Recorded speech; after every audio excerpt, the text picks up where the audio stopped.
Yes. Ok. Sí.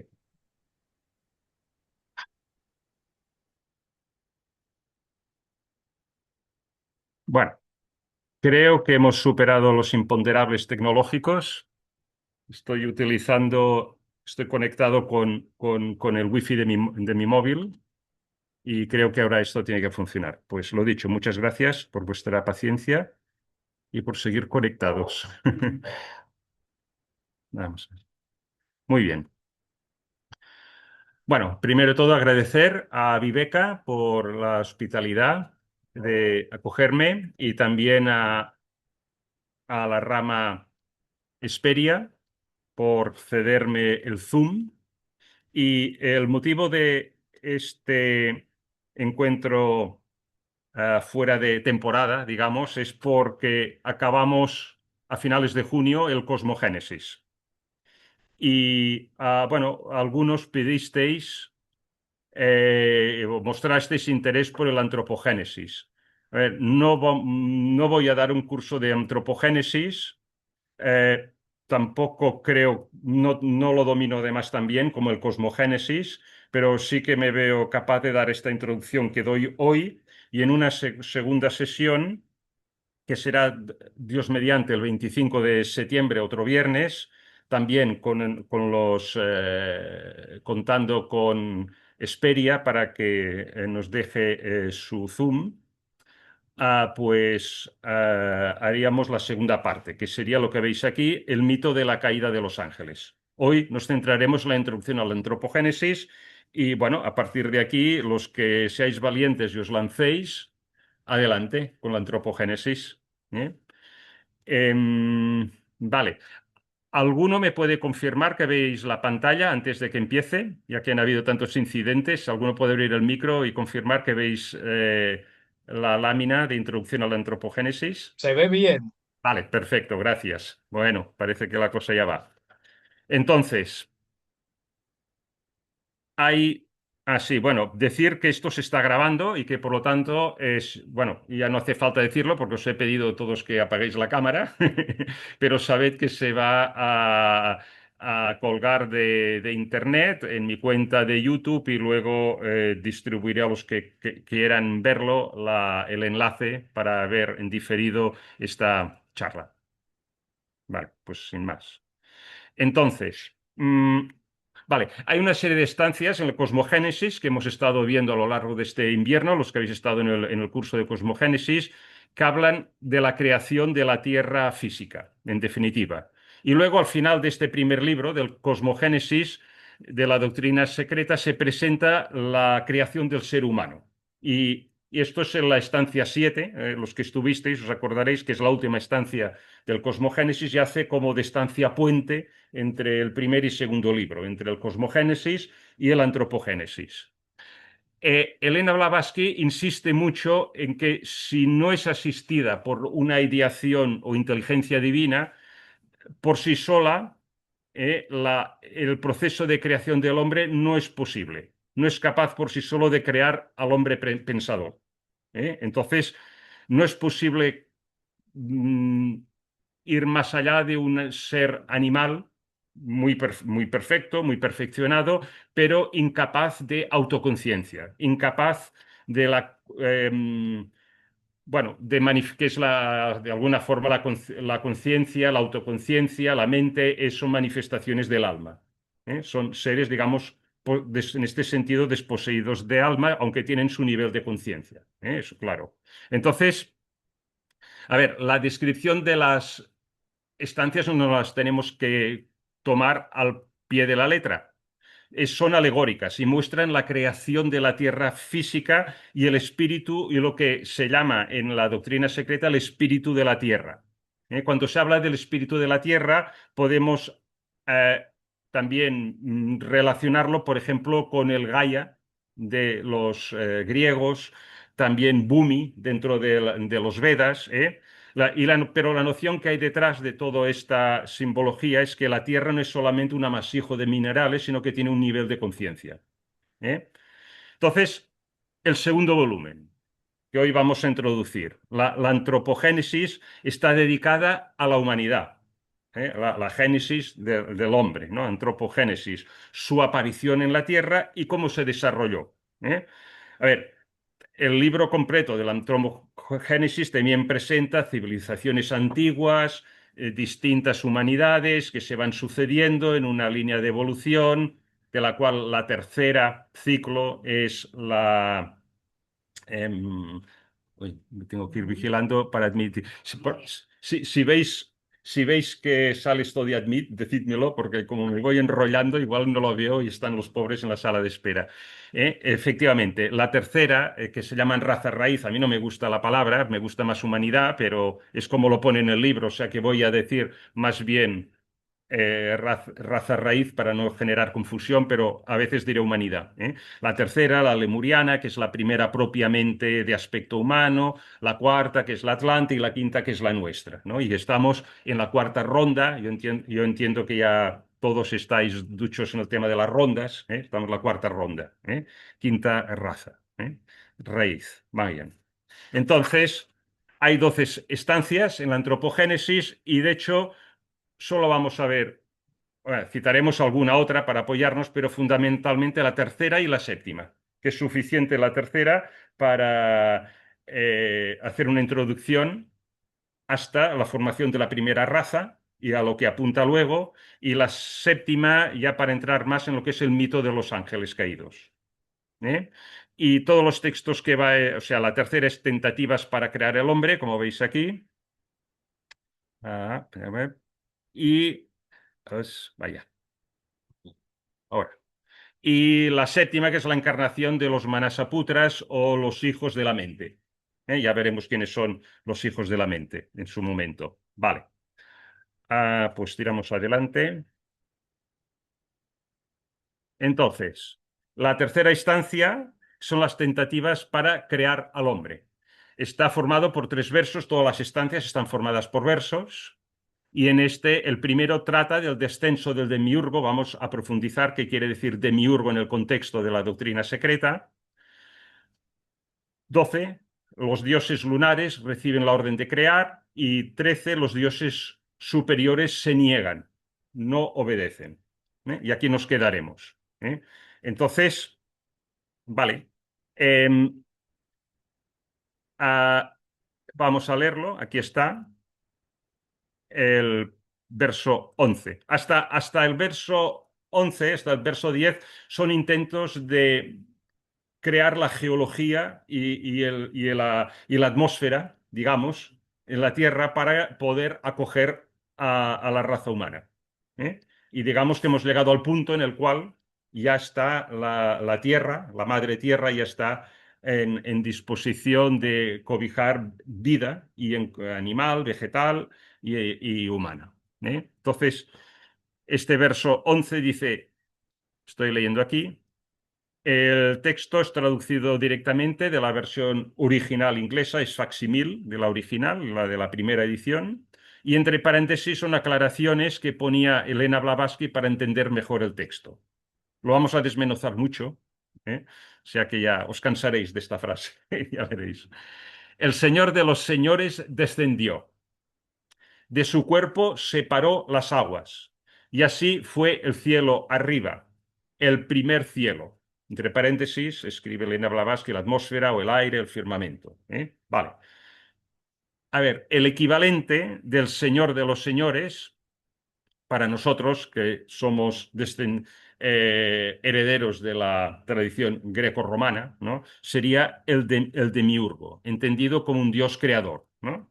Entonces, en varias tradiciones, no solamente la cristiana, sino en muchas otras, hay una diferencia entre el Dios supremo, bueno, no en la cristiana no tanto, más en la gnóstica, ¿no? Pero hay muchas tradiciones, hay una diferencia entre lo que es el Dios supremo y absoluto y el Dios creador. Son como si fuera, el Dios creador es un poco las manos que hacen la ideación que surge del Dios supremo, ¿no? Entonces, esta manifestación o representación del creador se hace en forma de leyes físicas, en forma de los fenómenos naturales, en la forma que astronómicamente cómo se generan los planetas, etcétera, ¿no? y estas fuerzas físicas están guiadas por una inteligencia y que los griegos llamaron en su contexto, ahora vamos a ver qué contexto, demiurgo. De hecho, demiurgo, para no generar confusión, a los que hayáis estudiado un poco Platón y etcétera, el término fue recogido de un término popular. En la época de Platón, demiurgo era un artesano libre, un artesano que tenía su taller y hacía sus alfarero, madera, carpintero, lo que fuera, ¿no? Y era un ciudadano libre. Entonces, Platón tomó esta palabra y la elevó a concepto filosófico en su obra famosa de los diálogos de Timeo, ¿no? Entonces, ¿qué buscaba Platón ahí? Buscaba una metáfora para explicar cómo se había organizado el universo físico, ¿no?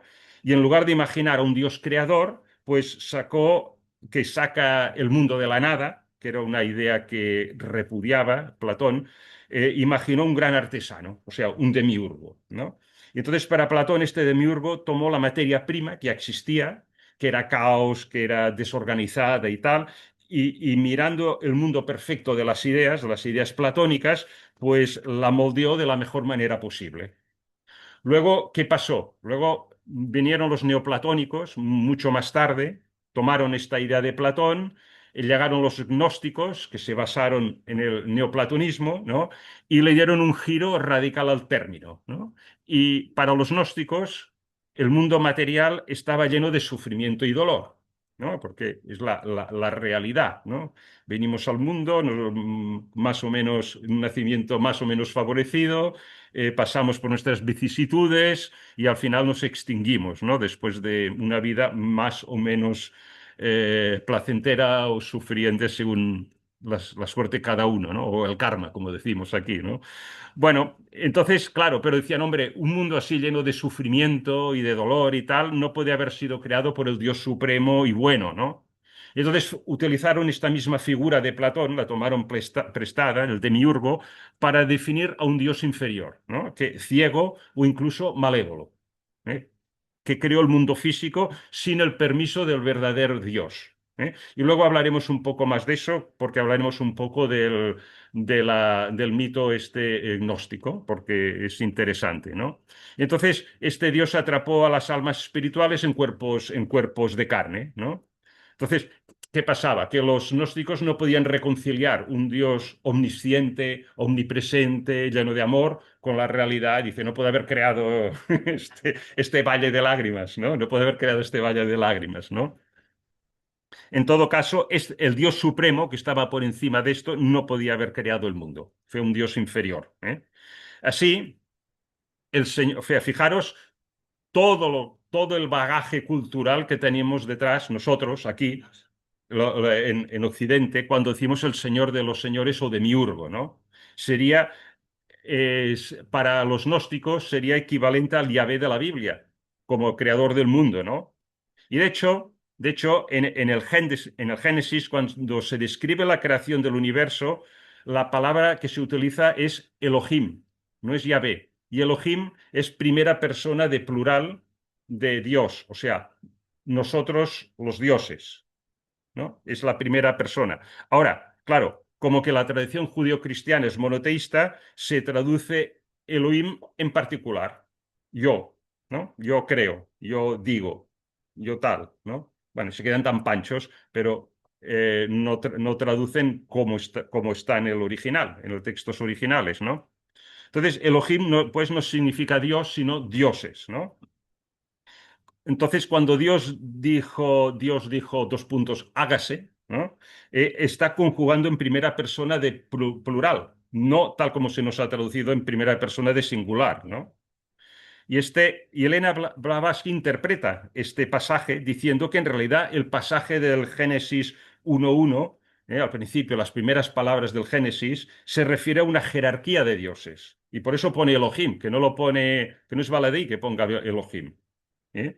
Y también hay una explicación, a ver, una explicación académica de que los judíos venían de Palestina, las tierras de Canaán, que allí eran politeístas y que en realidad los judíos originales eran politeístas y siguieron con la tradición esta politeísta, ¿no? Hay una explicación también académica, ¿no? Al respecto. Bueno, estos dioses están siguiendo las instrucciones, estos Elohims o dioses, están siguiendo las instrucciones de una inteligencia superior, que sería este señor de los señores, ¿eh? El señor superior de los señores Elohim, ¿eh? O demiurgo. Entonces, los señores serían estos Elohim o dioses constructores. Los Elohim serían como los dioses constructores, la mano de obra, ¿no? Y el señor sería esta inteligencia, el que tiene los planos, que dijéramos que los constructores tienen que hacer, ¿no? Y el texto del Génesis 1:6-9, para recordarlo, dice, luego dijo Dios, haya expansión en medio de las aguas y separe las aguas de las aguas, e hizo Dios la expansión y separó las aguas que estaban debajo de la expansión, de las aguas que estaban sobre la expansión, y fue así, y llamó Dios a la expansión cielos. Is unstable. Bueno, esperemos que no, la cosa no vaya peor.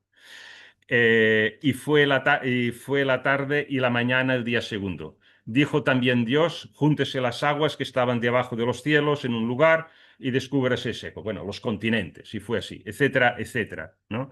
Es interesante constatar, claro, las similitudes, pensad que tiene el libro del Génesis, que tendrá una antigüedad, no sé yo, de 1000 años o quizá recogiendo tradición verbal o un poco más, y el libro de Xian, que es el libro en que está basado la doctrina secreta, que al menos los tibetanos que tienen copias originales de este libro o copias, este libro dicen que es mucho más antiguo.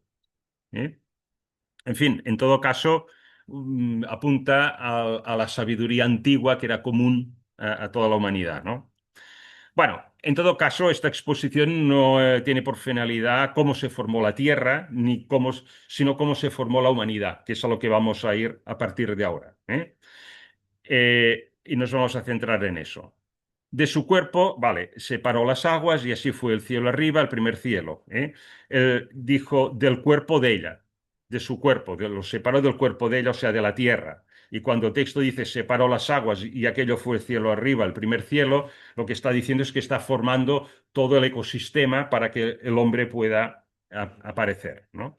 Y es a lo que va ahora el siguiente verso, el segundo verso de la estancia esta 3. ¿Eh? No. Dice todavía, y creó Dios al hombre a su imagen, a imagen de Dios lo creó. Bueno, varón y hembra lo creó. Volveremos a las dos interpretaciones, a las dos versiones que hay de la creación en el Génesis. Solamente lo he puesto aquí para decir eso. La tierra ya está preparada y ahora viene el hombre. Pero luego veremos las dos versiones. Vale, ahora sí. Vamos al verso 12, que dice, los grandes Chohans, otra manera de decir los señores, llamaron, del verso anterior, llamaron a los señores de la luna, cuerpos aéreos. Producid hombres, se les ordenó. Recuerdo, lo que pone entre paréntesis son aclaraciones. A ver, aquí. Se les ordenó. Hombres de vuestra naturaleza, dadles a las jivas o mónadas las formas internas. Ella, la madre tierra o naturaleza, construirá vestiduras externas, cuerpos externos, para machos hembras serán. Y aquí esto lo he puesto yo, y también se llamaron a los señores de la llama también, porque el texto solamente pone señores de la llama también y queda un poco deshilachado, ¿no?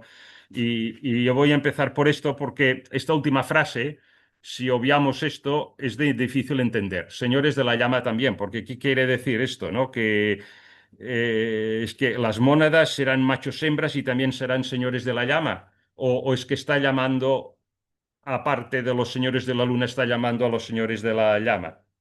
¿Me entendéis? A ver, en el contexto y un poco sabiendo quién es el asesino sin haber leído la novela, os puedo decir que tiene que ser forzosamente los señores de la llama son otras entidades que vamos a presentar.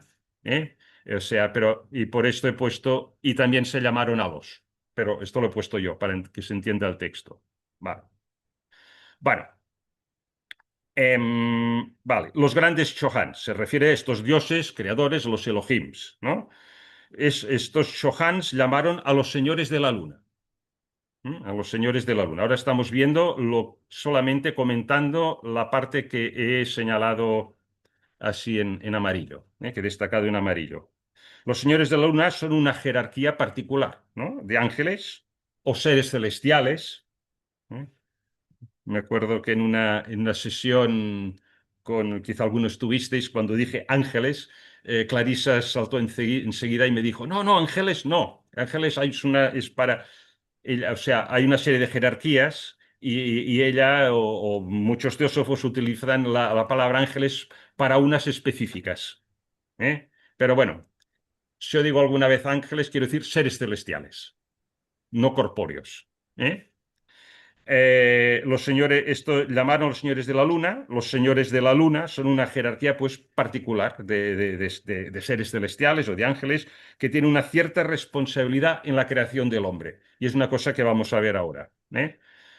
De cuerpos aéreos. Bien, quiere decir simplemente que son unos, ahora vendrá la palabra, pitris, en la tradición hindú, que no tienen cuerpo físico. No son seres celestiales, es una manera de decirlo. Entonces estos Chohan dijeron a los pitris, producid hombres, ¿eh? Hombres de vuestra naturaleza, dadles las formas internas.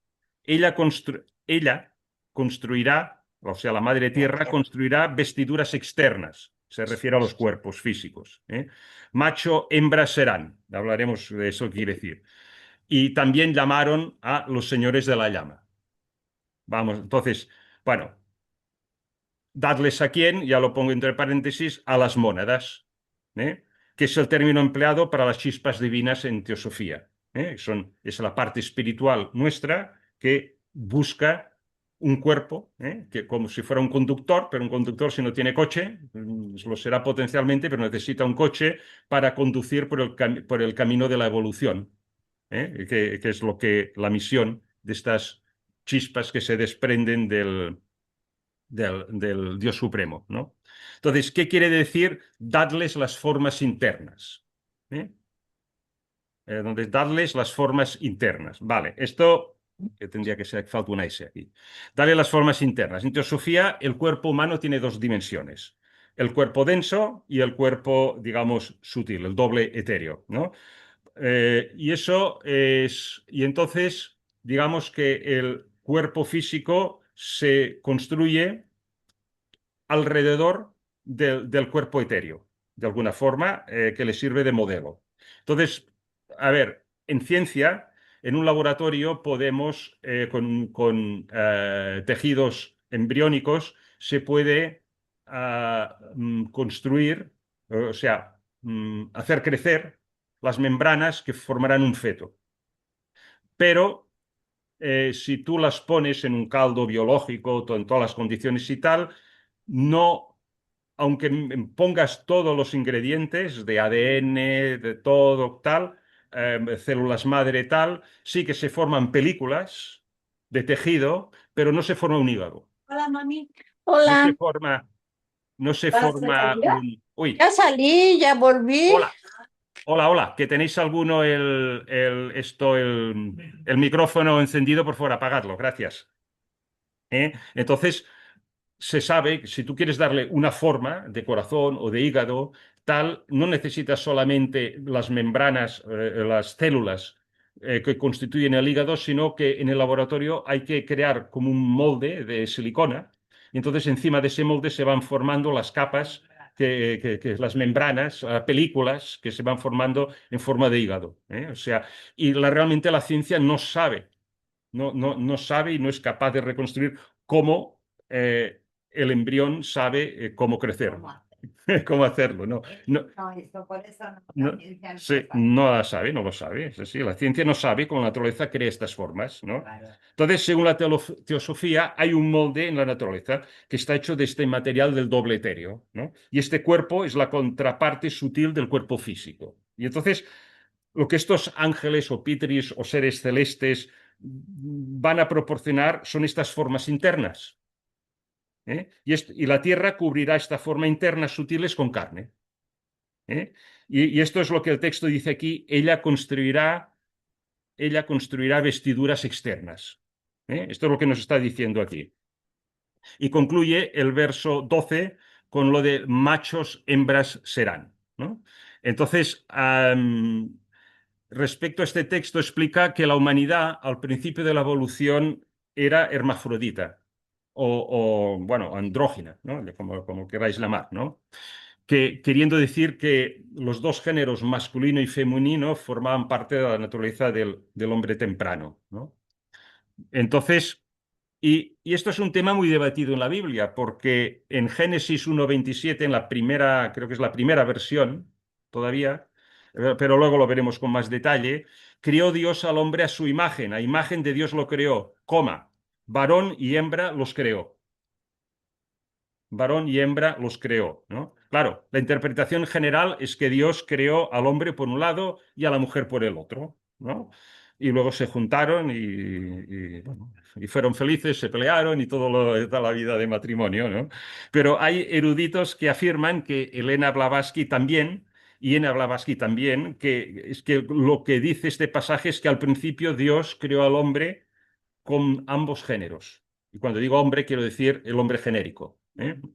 Es decir, que en el principio el hombre era hermafrodita. Y de hecho en muchas tradiciones hay dioses que no se sabe si son hombre o mujer. En la griega, Adonis, por ejemplo, ¿no? En la hindú también. Tengo aquí un nombre, Ardhanarishvara, si lo he dicho bien. No lo conocía, pero bueno, es el dios hermafrodita de la tradición hindú, ¿no? Y bueno, ella también comenta algunas cosillas. Dice, ¿quiénes son? Ella cuando, si veis, los que habéis manejado la doctrina secreta, va poniendo estos versos y luego ella comenta cosas debajo. Y a veces se extiende, es casi un tratado, ese comentario es, es un tratado nuevo, ¿no? Casi, de tanto que y ya se va a veces por las ramas y bueno, pero bueno, todo tiene sentido al final, ¿eh? Entonces dice, ¿quiénes son los señores de la luna? En la India son llamados Pitris, ahora sale la palabra, y otra palabra, Barhishat, o antecesores lunares. Y también comenta los progenitores del hombre, llamados en la India padres, Pitara o Pitris, son los creadores de nuestros cuerpos y principios inferiores. Ellos son nosotros mismos, como primeras personalidades, y nosotros somos ellos. El hombre primitivo sería el hueso de sus huesos y carne de su carne, si tuvieran cuerpo y carne. Tal como se ha dicho, ellos son seres lunares. Vale. Estos Pitris Barhishat, aquí lo tenéis, Pitris Barhishat, los que habéis estado en el curso de la cosmogénesis, la última estancia 7, hablábamos de las 12 órdenes de jerarquías celestiales que están involucradas en el proceso de evolución del hombre, de las cuales 5 están ya más allá y ya no intervienen. Pero hay 7 que están activas y que son un trabajo en equipo, como si dijéramos, para crear al hombre, ¿no? Y estos Pitris Barhishat en concreto son la sexta orden de seres celestiales que vimos en su día. Al final de la exposición de hoy, si da tiempo, enseñaré la tabla y los que no lo tengáis presente lo explicaré un poco y los que no os acordéis, y los que estuvisteis y no os acordéis mucho, os refrescará la memoria, ¿no? Bueno, en todo caso, esta sexta orden, la penúltima de las 7, es la que está involucrada en la creación del cuerpo físico. Sin embargo, los Barjisat no son físicos, son aéreos, como pone allí, cuerpos aéreos, ¿no? Ellos son, podríamos decir, seres astrales o etéreos. ¿eh? Y claro, el molde que hacen, el molde que, Hola, por favor, apagate el micrófono, gracias.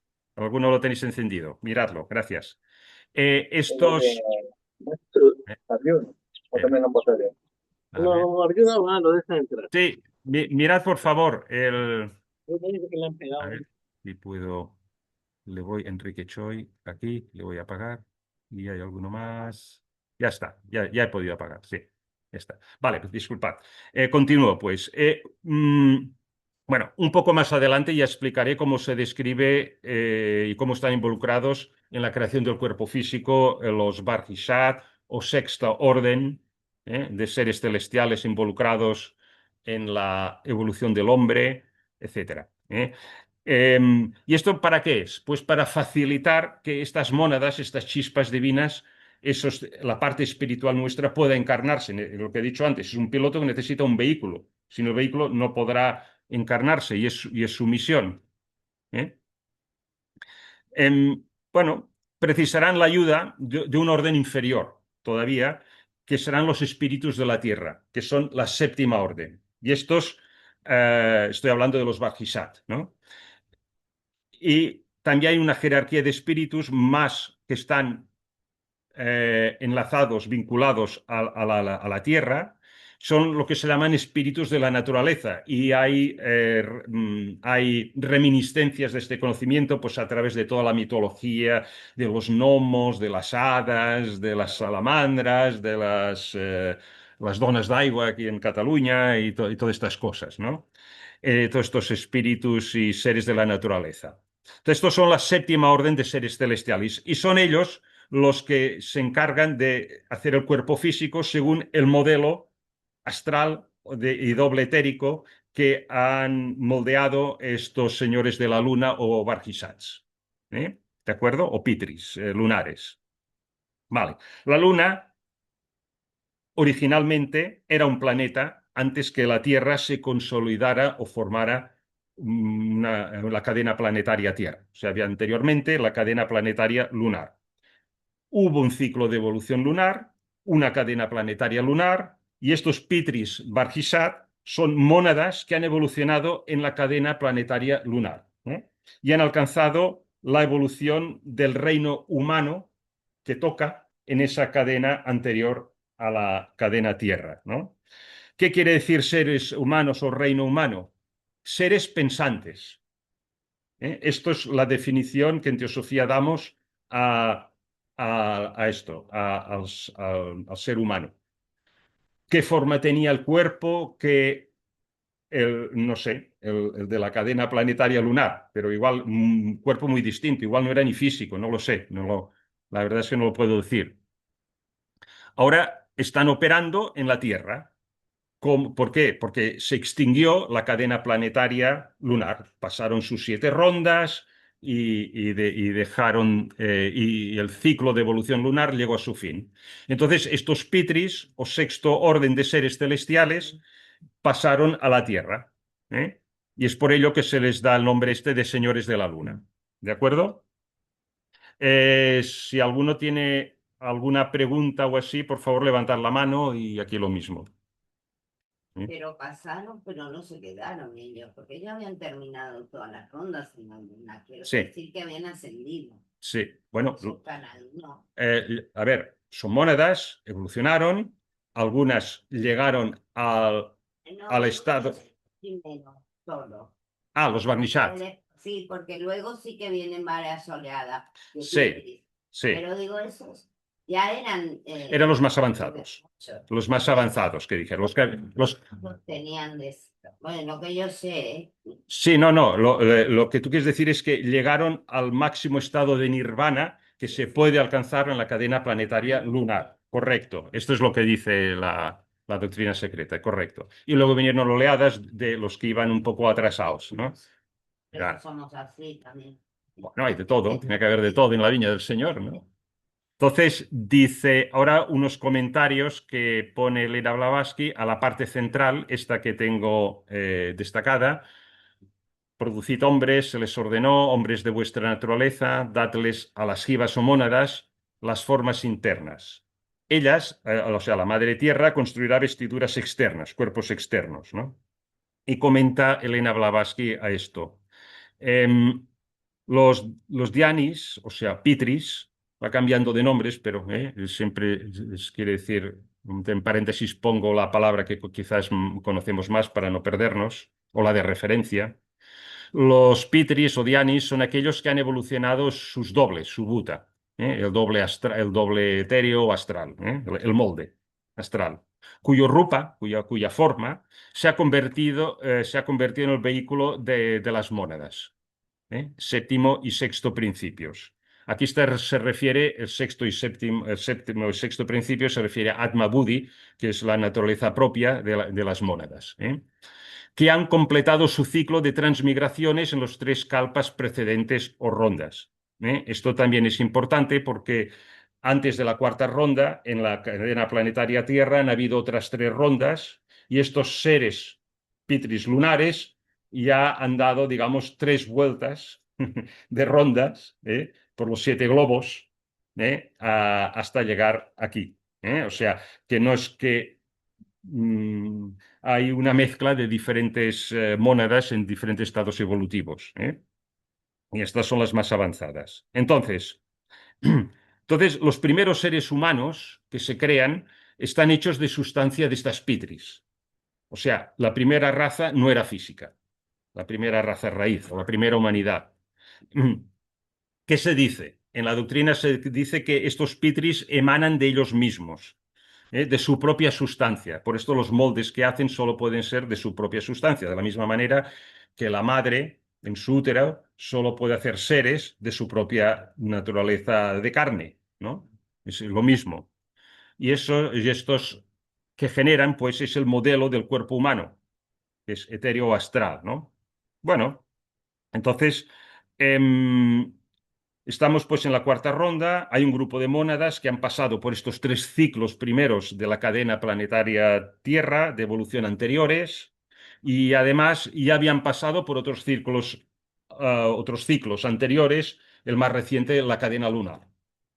¿eh?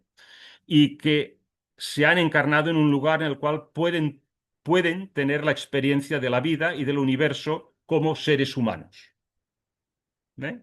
Y otras mónadas no estaban todavía preparadas y pues serán, por lo tanto, las que pasarán a animar el reino animal, el reino vegetal, pero las modas que estén ya más preparadas, más evolucionadas, se les ha facilitado un cuerpo sutil.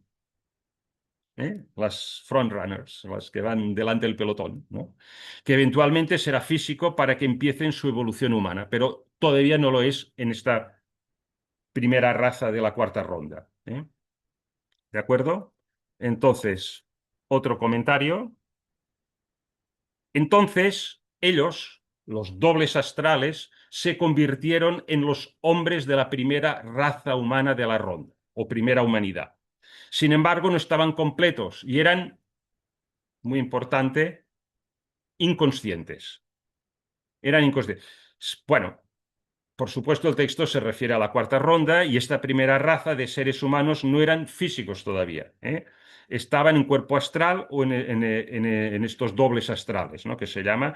Bueno, a ver, recordemos que el proceso que lleva millones de años para completarse. No estamos hablando de un proceso, pensemos en los tiempos geológicos de la Tierra, de miles. Creo que la Tierra tiene 4.500 millones de años y solamente hace 1.000 millones de años apareció las primeras bacterias, ¿no? Entonces, claro, cuando se afirma que la naturaleza va a producir un cuerpo físico alrededor de estos cuerpos etéreos, esto no es algo que suceda inmediatamente. En términos de doctrina secreta, esto sucede dos razas raíz y media más tarde. Ha pasado la primera raza raíz, ha pasado la segunda raza de raíz y solamente hacia la mitad de la tercera raza raíz ya aparecen los lemurianos que tienen ya formas físicas como tenemos, que se pueden decir humanas, ¿no? Entonces, ¿eh? La mente no empieza a desarrollarse en esta raza. La mente llega un momento, llega efectivamente, llega en el momento, pero, pero tiene lo suyo. Vamos a verlo por pasos. Sí, sí. Entonces, el hombre, seguimos comentando esta parte central del verso 12. El hombre, bueno, aquí os he puesto para que supongo que todos ya estáis familiarizados con esto, pero lo que es una ronda, los siete globos, que este es el globo más físico, el de la Tierra, de la cuarta ronda estamos aquí, que los otros globos se corresponden a los otros planos astral, mental, buddhi, y que, bueno, estas monedas pues tienen que pasar todo este recorrido de un globo al siguiente, pasando desde una experiencia de budia, una experiencia mental, astral, en este proceso de involución hasta el punto más bajo, que es el que estamos, el punto más bajo, no nos desanimemos, ¿no? Y a partir de aquí, pasando el Ecuador, pues, vale, todo esto yo creo que todos estáis familiarizados con ello. El hombre, o mejor, su mónada, ha existido en la Tierra desde el inicio de esta ronda, la cuarta. Sin embargo, hasta nuestra quinta raza, la actual, la nuestra, las formas externas que cubrían esos dobles astrales divinos cambiaron y se consolidaron con cada subraza. La forma y la estructura física de la fauna cambiando al mismo tiempo, puesto que debían adaptarse a las siempre cambiantes condiciones de vida en este globo durante los periodos geológicos de su ciclo formativo, ¿no? Y esto, a ver, durante el periodo de una raza raíz hay varios subciclos, ¿no? Esto, cada humanidad tiene sus 7 subhumanidades. De hecho, si vais leyendo la antropogénesis, veréis que luego se entretiene mucho con todas las subrazas humanas, ¿no? Sobre todo las actuales, ¿no? Bueno, pero en cada una de ellas el cuerpo se va consolidando más, sobre todo en estas primeras. Al principio del ciclo evolutivo, el proceso pues, consiste pues, en acercarse más y más a la forma física, que es donde estamos ahora. Una vez la forma es física, continúa la evolución, ¿no? Hasta llegar a lo que a lo que es un cuerpo humano y, y hasta la quinta raza, ¿eh? Que es la actual, ¿no? Entonces, claro, pensad que la Tierra al principio era muy caliente, ¿no? Hasta que se enfrió la corteza. El núcleo sigue siendo caliente, ahora se nos vuelve a calentar, ¿no es cierto? Sí, y peligrosamente. Y era fluida y caliente, ¿no? Y había muchas más erupciones, la larva estaba en la superficie y no estaba preparado en los tiempos geológicos tempranos a albergar formas físicas, o sea, organismos vivos, ¿no? ¿Eh? Entonces, al principio la vida tampoco era física, era etérea, era astral, no era posible en ese momento de geológico eso, ¿no? Que hubiera vida física, ¿no? Pero a medida que la Tierra se consolidó, entonces la vida se transformó al terreno físico. ¿Eh? Y hay una conexión obvia entre la evolución de un planeta y la evolución de todas las formas de vida que pululan en ese planeta, ¿no? Consecuentemente, cuando en los estadios tempranos de la evolución humana los seres humanos eran gigantes, tal como se dice en la antropogénesis, y ello, bueno, hay muchas leyendas de cíclopes, de gigantes, aquí llegando al Pi, siempre hay leyendas en todas partes sobre gigantes, ¿no? Todo era de tamaño mucho mayor. Pero parece que posteriormente los dinosaurios, etcétera, luego las condiciones se adaptaban mucho mejor los animalitos pequeños que no los grandes, ¿no? Y hubo un cataclismo y solamente que parece que creó un asteroide, no sé qué, y una desaparición, extinción masiva, ¿no? de animales de gran tamaño, ¿no? Bueno, en todo caso. Ahora, para machos, hembras serán, ¿no? Comenta Elena Blavatsky, su evolución tuvo lugar en el orden siguiente. Primero, sin sexo, como son todas las formas primitivas. Segundo lugar, luego por una transición natural, se convierten en hermafrodita solitario, un ser bisexual, los machos hembras, que dice aquí.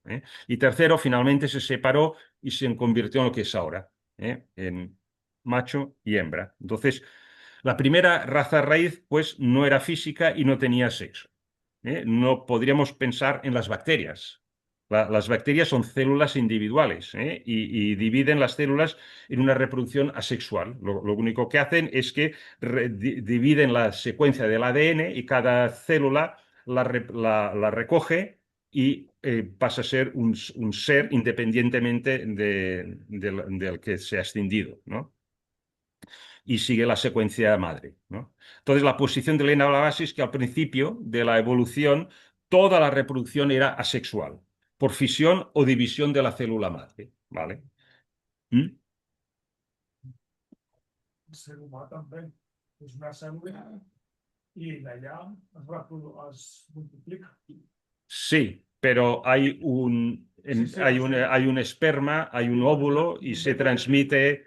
se genera unes Sí, i a partir d'aquí l'altre es reprodueix. sí, pero la secuencia ADN se construye a partir de la información genética y ahí viene lo que es macho-hembra, ¿no? Mientras que la célula es simplemente o sea, hay huevo y esperma, de alguna forma, mientras, vale, no es el caso, las células sí, de bacterias, ¿no?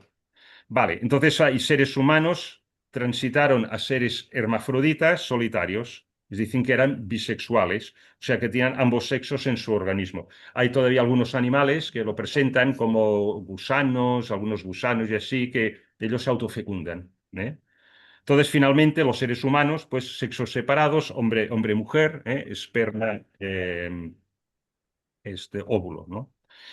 Este estado descrito como macho-hembra es un estado en el cual empieza a haber una diferenciación, ¿eh? Fijaros, ¿eh? Ahí empieza a haber una diferenciación interna, todavía no se ha externalizado, ¿eh? Los sexos no están separados, ¿no? Entonces, bueno, a ver, sí, si hacemos crear un clic. ¿Quieres un poco de agua? No, ¿Tienes? para- Comenta Elena aquí que la primitiva, asexual raza raíz, se transforma en andrógina cuando las razas y todo en la Tierra se desarrolla en sus formas físicas. Primero macho-hembra, todavía no separado. Después de ello se transforma macho y hembra, separados y caídos en generación. Vale, es lo que hemos dicho, no me entretengo más. Vamos a la siguiente. Entonces, para seguir el patrón que se está describiendo, aquí he puesto este diagrama, primera raza raíz asexual. O sea, todavía de alguna forma participando de la unidad de la cual viene. ¿Mm? Segunda raza raíz y temprana tercera raza raíz, hermafrodita. Hay polaridad interna, pero no se manifiesta externamente. Y la tardía tercera raza raíz, macho y hay hembra y hay dualidad. Fijaros que la primera fase de la creación del hombre se dice que es asexual, ¿no? Bueno, y se puede establecer correspondencias con la unidad, con el origen del universo. Allí no hay diferenciación, de entre hombre y mujer, ni hay polaridad positiva negativa. ¿Eh? Ah, gracias, sí, aquí va. Em, Cuando la humanidad evoluciona a la segunda raza raíz y temprana raza raíz, los cuerpos de los seres humanos se vuelven hermafroditas, ¿no? Entonces, al compararlo con el proceso cósmico, se corresponde a la siguiente fase, ¿no? Cuando aparece la polaridad, estamos el primer logos, que en este sentido es apolar, aparece el segundo logos, es el ámbito de la semimanifestación. Yo siempre pongo el ejemplo del átomo, que todavía no se ha ionizado, no ha perdido sus electrones, pero internamente tiene un núcleo que es positivo y tiene una corteza electrónica que es negativa, pero está neutro porque los protones que hay en el núcleo tienen la misma carga que los electrones y se neutralizan. Entonces, a partir del momento que ese átomo se acerca a otro átomo y empiezan a hacer trasiego de electrones, yo te doy un electrón, yo te cedo, tú me das y tal, entonces se ionizan, entonces se manifiestan como iones, ¿no? Ya no son átomos neutros, ¿no? Son átomos con exceso o defecto de electrones, ¿eh? Y tienen carga positiva o negativa y tal y cual, ¿no? En fin, la segunda fase, pues hay polaridad, pero todavía no hay separación, ¿eh? Estamos hablando del segundo logos, fijaros, ¿eh? Hay un patrón universal, único, y que luego en cada fase de la creación, en cada sistema, se vuelve a reproducir una y otra vez, el mismo. Estamos hablando del origen del universo, el primer logo, el segundo logos y ahora el tercer logos, cuando ya el tercer logos, la tercera raza raíz, empieza el ciclo evolutivo, se forma el primer hombre físico, esa polaridad se separa en dualidad de macho y hembra, y ello corresponde, pues eso, con el logos manifestado, momento de la cosmogénesis en que aparece la dualidad, y a partir de la dualidad, la multiplicidad. ¿eh? ¿De acuerdo? Es el mismo patrón cósmico de formación de una galaxia, de un sistema solar, de un globo, de una cadena planetaria, de un ser vivo, de un átomo, todo. Todo sigue exactamente el patrón este. ¿Sí? Pues sí. Si Alcy dice que sí, es que sí. Entonces, eh, pero también se llamaron a otro interlocutor, que ya veremos que es díscolo. ¿Eh? Se llaman también a los señores de la llama. ¿Eh? Bien. Tenemos en este verso pues ya tres jerarquías, ¿no? Los grandes Chohans, que son los que dieron la orden, los señores de la luna y ahora nos intervienen los señores de la llama. Tenemos tres interlocutores en este proceso de formación del hombre, ¿no? Hemos visto los dos primeros y a ver, ¿quiénes son estos terceros llamados, ¿no? Dice, bueno, lo primero, para introducirlo, dice, comenta Elena Blavatsky al respecto, los libros exotéricos hindúes mencionan 7 clases de pitris y entre ellos 2 especies distintas de progenitores o antecesores, que es lo que quiere decir la palabra pitris, los ancestros, los antecesores, tal. Los Barhishat y los Aknishvata, ¿eh? O los poseídos por el fuego sagrado, el primero, y los vacíos de este fuego sagrado. Vamos a ver qué quiere decir todo esto. Entonces, 7 clases de pitris. 7 clases de pitris. 3 son incorpóreas y 4 son corpóreas, de acuerdo al exoterismo hindú. ¿Eh? No el esoterismo, el exoterismo. Bueno, a ver, la tradición hindú y la palabra pitri es prestada del hindú. Como he dicho, etimológicamente son ancestros y normalmente se hace servir los ancestros de la familia. En este caso se refiere a estos seres divinos que son ancestros desde el punto de vista espiritual. Así tenemos 2 jerarquías de seres divinos, los Varhishat y los Agnishvata, y los dos están, y uno está en posición de esto que llama fuego sagrado y otro está vacío de él, ¿no? Entonces, ¿qué quiere decir esto de los fuegos sagrados? Vamos a verlo. Dice Elena Blavatsky, pero la filosofía esotérica explica las cualidades originales como debidas a la diferencia de naturaleza de ambas clases. Los Pitris Agnishvata están vacíos de fuego, esto es, de pasión creadora, porque ellos son demasiado divinos y puros, son de conciencia más elevada. Mientras que los Barhishat, siendo los espíritus lunares más estrechamente relacionados con la tierra, se convirtieron en los Elohim, estos dioses creadores de la forma o el Adam de polvo. Vale. Señores, entonces, los Pitris Agnishvata, perdón. Ah, gracias. Richie entra. Bienvenido, Richie. Gracias. Los Pitris Akshnivata son una categoría más elevada de seres celestiales, con un estado de conciencia tal que no está en contacto con los planos inferiores, con los planos, digamos, más físicos. Os recuerdo que el cuerpo inferior está hecho del cuerpo físico, propiamente, la parte etérea, la parte astral y lo que es también la parte vital. O vital y astral. Esto es todo la amalgama que hace el cuerpo físico, el cuerpo inferior, digamos. Vale. Los Pitris Agnisvatas son una categoría más elevada, ¿no? Y entonces los Pitris, otros, los Barhishat, los lunares, pertenecen a una categoría de conciencia inferior, de seres celestiales más cercanos a la Tierra, más cercanos a la materia física. Ellos vienen de la cadena lunar, ¿no? Entonces, los Pitris Akshnishvata carecen de esta energía creativa físico-emocional. O sea, no pueden crear un cuerpo físico para las mónadas, para los jivas que están esperando esos vehículos. Pero los Pitris Barhishat sí que pueden. Ellos sí que tienen este fuego creador. Y es lo que pone aquí. Señores de la llama, Agnishvatas, carecen de fuego creador. Señores de la luna, Barhishat, poseen este fuego creador. ¿eh? Entonces, bueno, em, los Barjishat veremos ahora que son ancestros de la humanidad obedientes, ¿eh?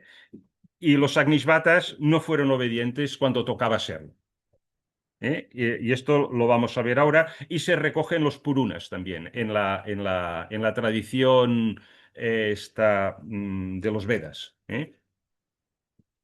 Muy bien, seguimos avanzando. Bueno. Ahora ya entramos en el último verso que veremos hoy, y además lo veremos solamente hasta cuando se pone interesante, que lo dejamos para el próximo día. Veremos solamente la primera parte, que es ellos, refiriéndose a estos dioses lunares, o Barjishats, o Pitris lunares, fueron cada uno a su tierra destinada, 7 de ellos, cada uno a su lote.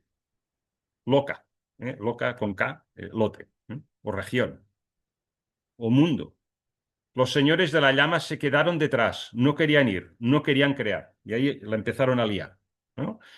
Veremos todo esto relacionado con el mito de la caída de los ángeles y cómo, pero la estancia 7 nos ayudará mucho a entender, primero, entender lo que es un mito, presentar según la teosofía, y luego haremos una comparativa, diferentes tradiciones, el mito de la caída de los ángeles y lo que dice aquí el antropogénesis. Pero esto será material para el 25 de septiembre.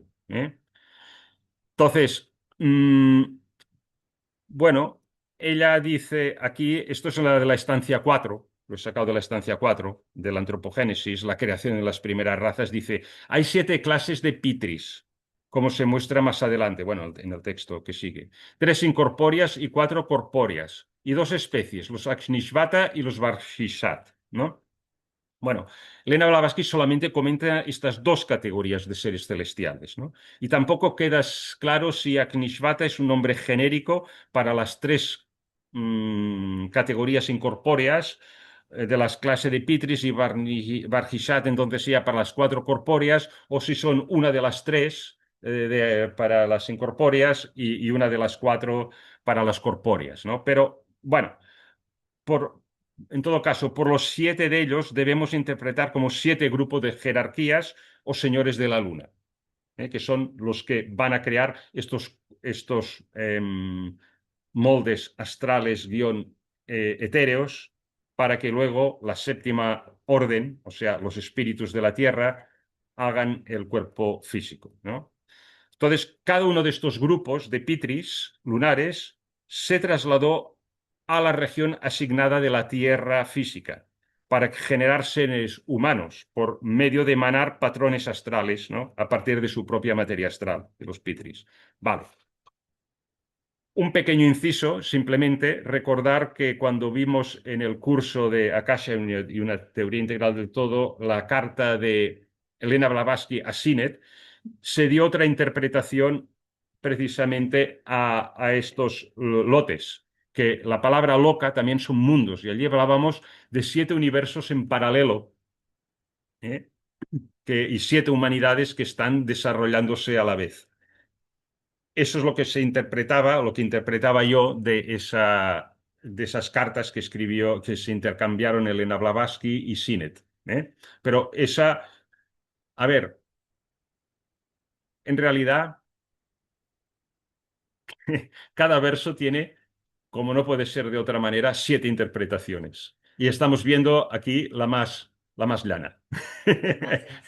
No quiero desmoralizar a nadie. Si os parece complicado, pues esta es la más sencilla. Y pasar a otro nivel es jugar en otra liga, y bueno, no estamos tampoco preparados para jugar en las ligas superiores de interpretación de estos versos, ¿no? Y allí es lo que apuntábamos en la interpretación de esas cartas entre Elena Blavatsky y Sinet. Tan complicado, simplemente que si unos son mundos Ujú. de los son algo, De la Tierra. sí, Ujú. Y planos. planos. Ujú. Entonces, que todo se repite el mismo, es como venías diciendo Sí, eso antes, sí, claro. como todo se repite siempre idénticamente, no importa en qué nivel estemos hablando, la cosa es comprensible inclusive desde el llano. Sí, sí, sí. No, no, si se tienen claros los patrones básicos, se interpreta, yo creo que perfectamente todos los versos. ¿Eh? Y si no, se pierde en perspectiva el sentido de unidad. Que yo, cuando he hecho la exposición del Cosmogénesis, he insistido mucho en estos temas. Los patrones que se van repitiendo, el patrón que se vuelve a repetir y no perder de perspectiva la unidad. Esto me he repetido como un disco rayado. A veces cuando empiezas uno a estudiar la doctrina secreta, parece que repitieran muchas veces Sí. Elena Blavatsky todo. Esto ya lo vimos, ¿sí? Pero cuando después sabes más, pues te das cuenta que es la repetición de que todo se repite, todo se hace cada célula es idéntica y se mueven igual, aunque sea el macrocosmos que Ujú. es exacto. Así es. Sí, nos está contando la historia de la humanidad y del cosmos, ¿no? Así es. Si os permites un comentario Sí, sí, por favor. para completar. No sé si se oye, si me acerco un poco más. Supongo que sí. ¿Se oye bien? Sí. Vamos a ver, la primera parte de la que has hablado, la primera y segunda raza humana, la deberíamos de situar en lo que llamamos el Paleozoico. En la era Paleozoico es donde hay la era del Carbonífero. Y en esa era es donde situaríamos el Jardín del Edén. El Jardín del Edén, cuando nuestro planeta era como un lago de agua tibia y crecía hierbas y árboles por todo el planeta. Y se dice que en el Carbonífero hubo más oxígeno que nunca en nuestro planeta, de tanta planta y tanta vegetación. Y ahí es donde surgieron el Adán y Eva, la primera y la segunda raza raíz. Y luego viene la segunda era que se llama Mesozoico. En el Mesozoico es donde aparecen los dinosaurios, que es la madre tierra, ella por sí misma crea lo que puede, los animales y crea monstruos. Pues la madre tierra por sí misma, sin ayuda de nadie, coge trozos del pasado e inventa monstruos, los dinosaurios. Y en esa época, hacia el final del Mesozoico, es donde la tercera raza raíz empieza a tomar posesión de los primeros continentes de nuestro planeta. En el Mesozoico surge pues la tercera raza raíz y hacia el final, porque los padres, los pitris, los barisaps y sobre todo los agniswatas, cuando ven esos monstruos en nuestro planeta, dicen, ¿cómo nos vamos a meter ahí? Entonces ahí ellos esperan a que haya el cataclismo y entonces los dinosaurios van desapareciendo y entonces llegan los mamíferos. Pero los mamíferos es también una evolución del ser humano, que es el Cenozoico. La era Cenozoico es cuando empieza el reino de los mamíferos y se extinguen los reptiles, los dinosaurios se extinguen. Y ahí es donde empieza ya la tercera parte de la tercera raza raíz. Y la cuarta raza raíz. Pero todo está relacionado en estas tres eras que es fácil de memorizar: Paleozoico, Mesozoico y Cenozoico, de las tres eras que se distinguen perfectamente. Gracias. Muy bien, muy bien. Muy, muy interesante. Gracias. Muy erudito. Entonces, reprendiendo, efectivamente, se puede ir haciendo un paralelismo entre los descubrimientos geológicos y de los seres vivos que habían en las distintas eras geológicas y la antropogénesis. Gracias. Entonces, vale, aquí. La creación del hombre, según el Génesis y según los gnósticos. Os dije que hablaríamos un momento del Génesis porque es interesante. En el Génesis hay dos capítulos explicando cómo fue creado el hombre. El primer capítulo del Génesis Y luego en el segundo capítulo da otra versión, completamente distintas. Y se parecen casi lo que un huevo a una castaña. O sea, son realmente casi opuestas, ¿no? Son completamente diferentes, ¿no? En la segunda, vamos a verlas, aquí he hecho esta comparativa aquí. Aquí. Vale. En la segunda, el capítulo 2, Adán es creado a partir de arcilla, ¿no? Y los animales fueron creados posteriormente. Primero es el hombre, el jardín y las plantas, y los animales posteriormente. En la primera versión se crean las plantas y los animales primero, ¿no? Y finalmente se crea el hombre y la mujer juntos, ¿no? Y además se crean a partir de la palabra de Dios, ¿eh? Creados a imagen y semejanza de Dios para gobernar la tierra, ¿no? Mientras que en la segunda versión, primero se moldea al hombre, a Adán, luego las plantas, los animales y, en fin, lo siento, finalmente las mujeres, ¿no? No, que no salen muy bien paradas en la segunda versión. Es simbólico Es- todo es, esto, eh, es sí, simbólico. sí, será, seguro. Entonces, así que hay dos relatos distintos en la Biblia, ¿no? Y el segundo, pero fijaros que el segundo, claro, al hacerlo de arcilla y tal, ¿no? El segundo está más relacionado a la forma física de la humanidad, cómo se creó el hombre físicamente. Mientras que el primero creó a partir de su palabra, creó al hombre, ¿no? Es más el aspecto espiritual de la humanidad, ¿eh? Son dos versiones, una física y la otra espiritual del hombre. Ahora, la interpretación teosófica dice, bueno, vamos a ver, esta es la tradición gnóstica, pero primero la teosófica dice que primero se crea una forma humana vacía de alma, esta primera raza. Y los gnósticos también dicen lo mismo, por esto lo he puesto allí. Yahvé, que es, o Jehová en la versión latina, ¿no? Es este Dios creador, ¿no? Que es considerado un Dios inferior con limitaciones. ¿Os acordáis que os lo he dicho antes, ¿no? Y que es capaz de crear seres humanos pero sin alma. Y entonces estos humanos tempranos eran, según dice la doctrina secreta, como gusanos. Y los gusanos, además, son hermafroditas, ¿no? O al menos hay especies de gusanos hermafroditas. Bueno, en la tradición gnóstica, que la religión gnóstica es el neoplatonismo, ¿eh? Y bueno, luego hubo unas iglesias cristianas tempranas que adoptaron este neoplatonismo gnóstico, pero también habían gnósticos no cristianos, paganos, como si dijéramos, más neoplatónicos. En todo caso, esta de aquí sería, digamos, la tradición gnóstica cristiana, ¿no? Eh, entonces, había, pues, Sofía, ¿no? Y Sofía, que quiere decir sabiduría en griego, y fijaros que el nombre Teosofía, la sabiduría de lo divino, es una de las figuras cosmológicas más importantes. Y fijaros, es muy importante en Teosofía, de ahí viene el nombre nuestro, ¿no? Y de alguna forma, Elena Blavatsky consideraba que la Teosofía, por eso le puso este nombre, de mucha influencia neoplatónica. ¿eh? Entonces, no es una figura humana, es lo que llamaban los gnósticos un eón solitario, porque habían 12 parejas de eones o emanaciones divinas, que son distintos atributos de ese pleroma o plenitud divina o Dios absoluto que está más allá de nuestro conocimiento.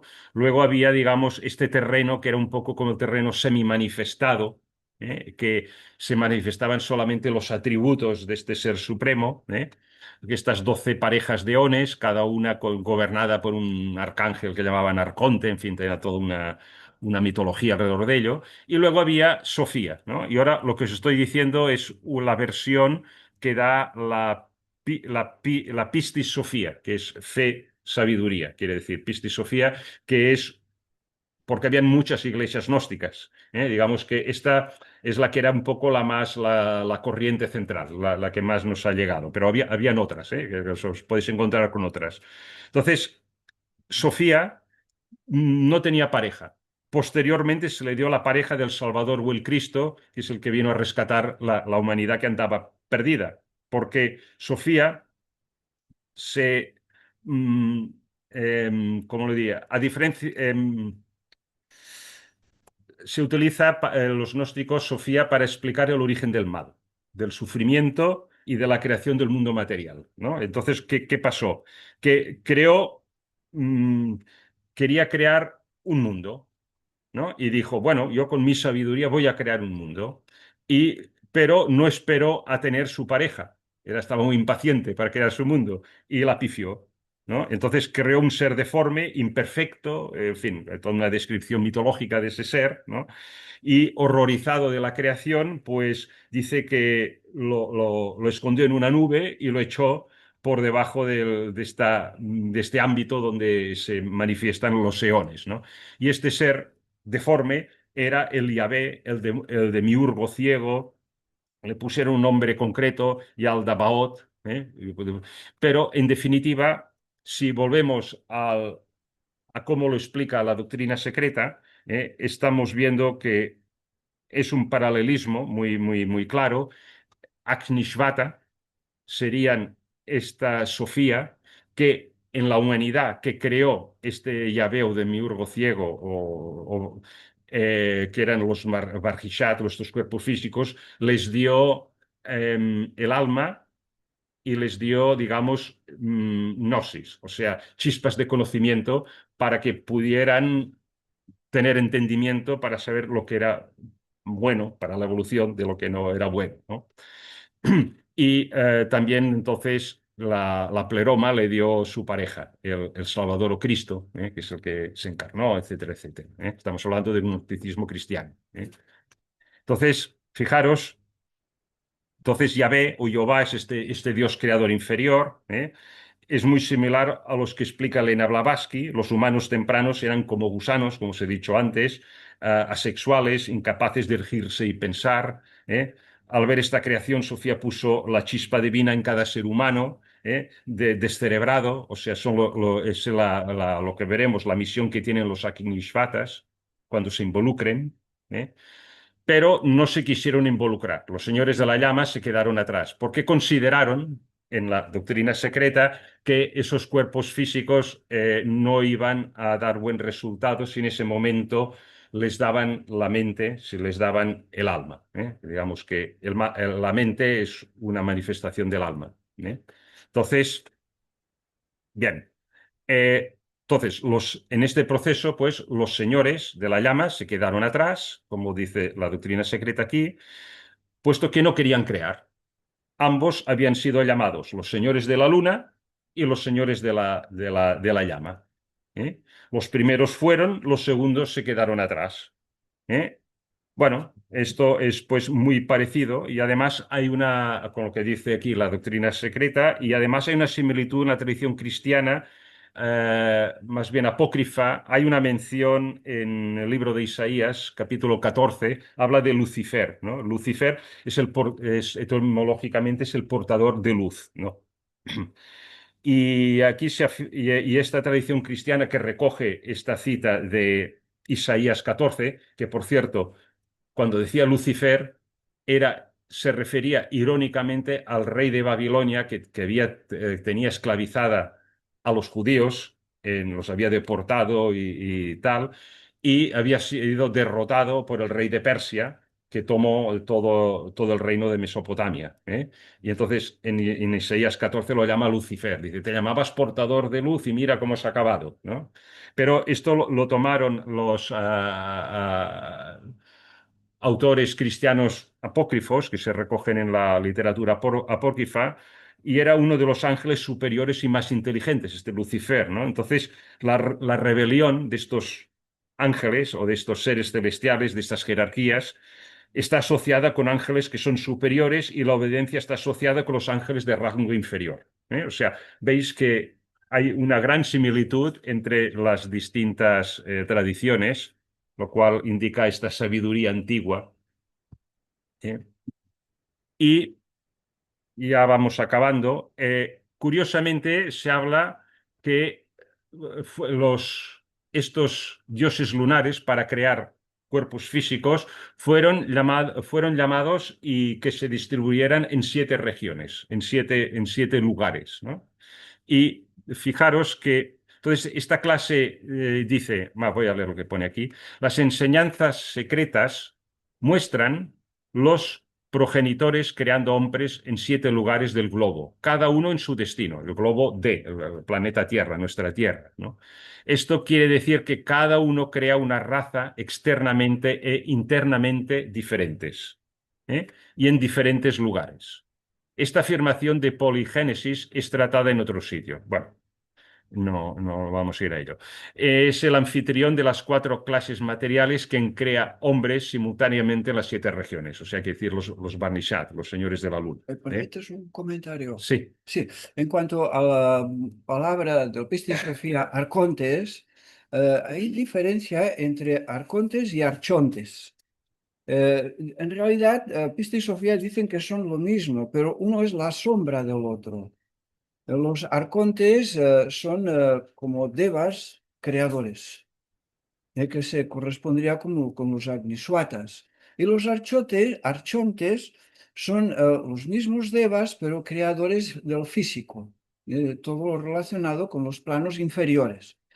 De ahí que a veces los archontes lo sitúan como algo negativo o mundanal, pero realmente son la sombra uno del otro.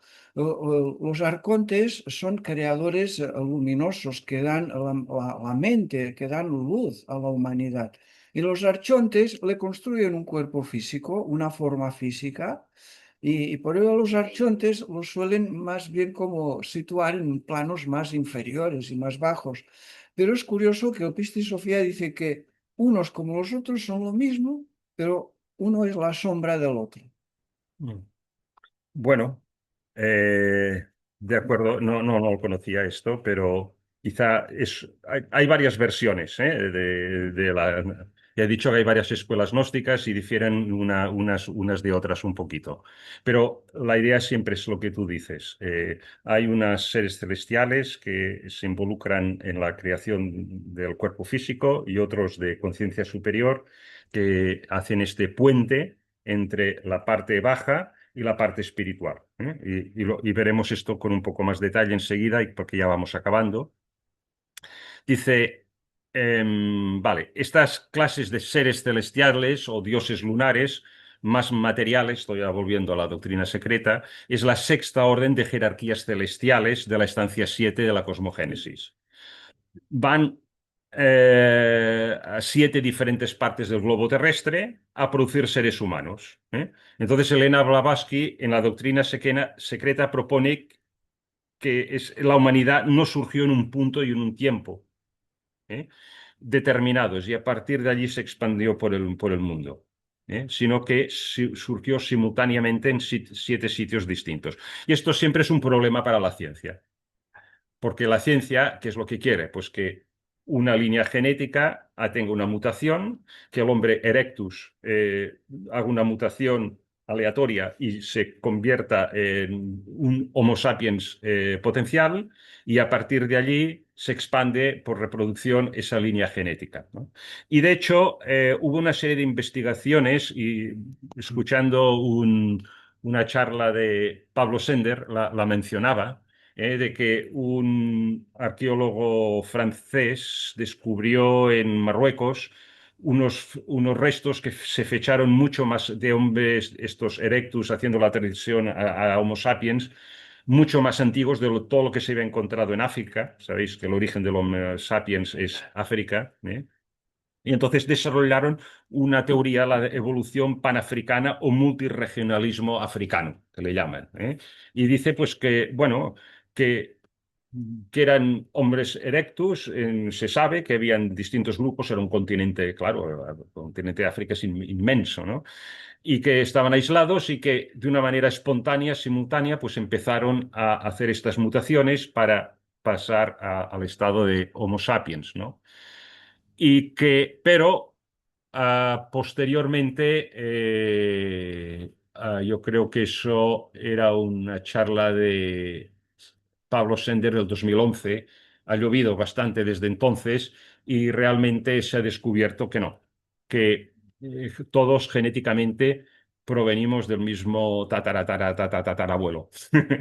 O sea que eso Punto de un de un punto. Em, en todo caso, todos los humanos modernos compartimos una profunda y común ascendencia genética arraigada en África. ¿Eh? Y lo que este descubrimiento hizo fue simplemente demostrar que nuestras raíces africanas son mucho más antiguas, mucho más anchas y bellamente complejas de lo que se creía en el principio. ¿Eh? Así, esta noción de que los señores de la Luna emigraron a 7 regiones del globo quizá deba interpretarse como esta interconexión biológica de los primeros grupos de Homo erectus. Me voy a explicar. Eran grupos muy pequeños, muy pocos individuos, con una esperanza de vida de pocos años, 20, 30 como mucho, si no se los comía una fiera antes, ¿no? De niños. Entonces, claro, si un grupo tiene una mutación y desarrolla, gracias a esta mutación, una capacidad para hacer el salto a Homo sapiens, las relaciones incestuales crean una depresión endogámica en ese pequeño grupo. O sea que inevitablemente, para que eso tenga futuro, se tenían que crear corredores verdes, corredores biológicos, y estos grupos que estaban dispersos por todo África, para un antropólogo da la sensación como si hubieran surgido simultáneamente, pero no. Eh, Genéticamente se ha demostrado que surgen de un punto, hay una sola cepa genética, y a partir de esta, pues con estos intercorredores biológicos se crearon los 7 grupos. Ahora, claro, dicho esto, dicho esto, eh, em, la creación de vehículos físicos en los que las mónadas puedan encarnarse no es un proceso probabilístico, ¿no? Es parte de un plan universal en el cual hay mucha inteligencia y fuerzas involucradas. ¿Eh? Esta es la postura de la doctrina secreta. Entonces, desde un punto de vista, incluso las evidencias científicas de que la probabilidad de una mutación genética que capacite un grupo de Homo erectus a evolucionar un estado de antepasado de Homo sapiens y que este grupo afortunado empiece a interconectarse biológicamente con otros grupos minúsculos de Homo erectus que están a cientos, sino a miles de kilómetros de distancia, dispersos por un inmenso continente, ¿no? Y que de estas relaciones reproductivas los genes de la mutación favorable para la evolución a Homo sapiens se transmitan a los Homo erectus, receptores de estos genes, ¿no? A través de las relaciones sexuales, y que la nueva generación de genes mestizos otorgue la facultad de desarrollar a esos otros grupos remotos de Homo erectus las capacidades de Homo sapiens.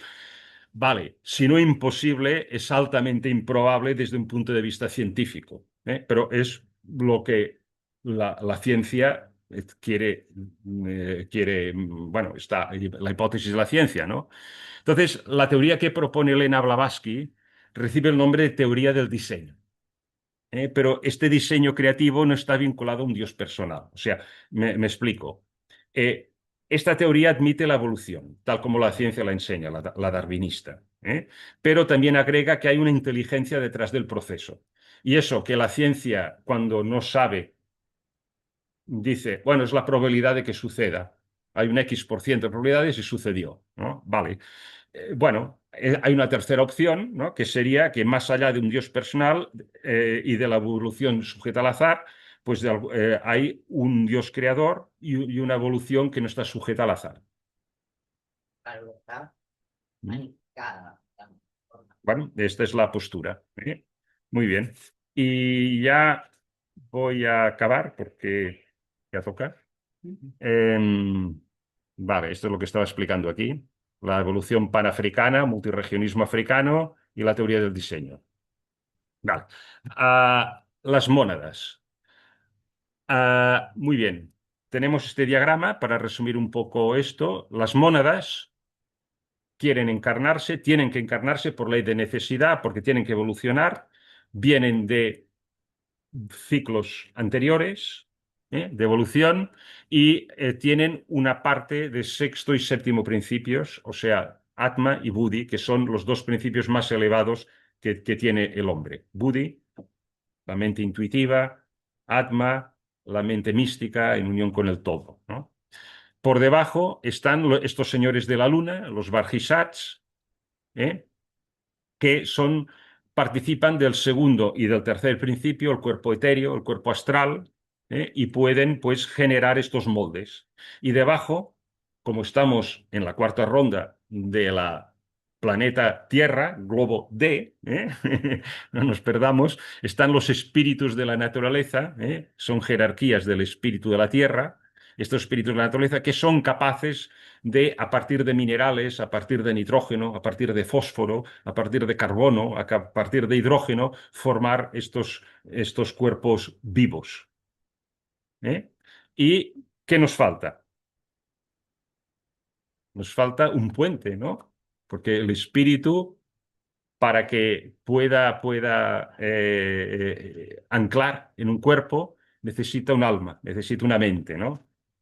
Y esto es lo que aparece aquí. Son los señores de la llama, lo que tú apuntabas hace un momento, los Agnisvatas, que son el alma-mente, que participan del quinto principio, que es manas, y del cuarto, que es el emocional, la parte del cuerpo emocional, pues quieramos. Y, y esto es el trabajo que harán los señores de la llama, pero hemos visto que en ese primer momento se quedan atrás. Veremos después que hay tres, el 25 de septiembre, espero que os acordéis de todo esto, para no tener que hacer un recap, ¿no? Porque estos señores de la llama, pues, incurren en otras desobediencias posteriores. De hecho, hay tres caídas de tres desobediencias, que acaba, pues eso, con la caída de los ángeles, el mito según lo explica la teosofía. En la doctrina secreta, en un segundo volumen, nos explica que realmente el ser humano físico, los primeros seres humanos físicos, se formaron en el continente de la Lemuria. O sea, en todo el océano Pacífico había un grandioso continente, enorme continente del cual no sabemos absolutamente nada. Y África era una porción, era un fragmento de ese gran continente de la Lemuria.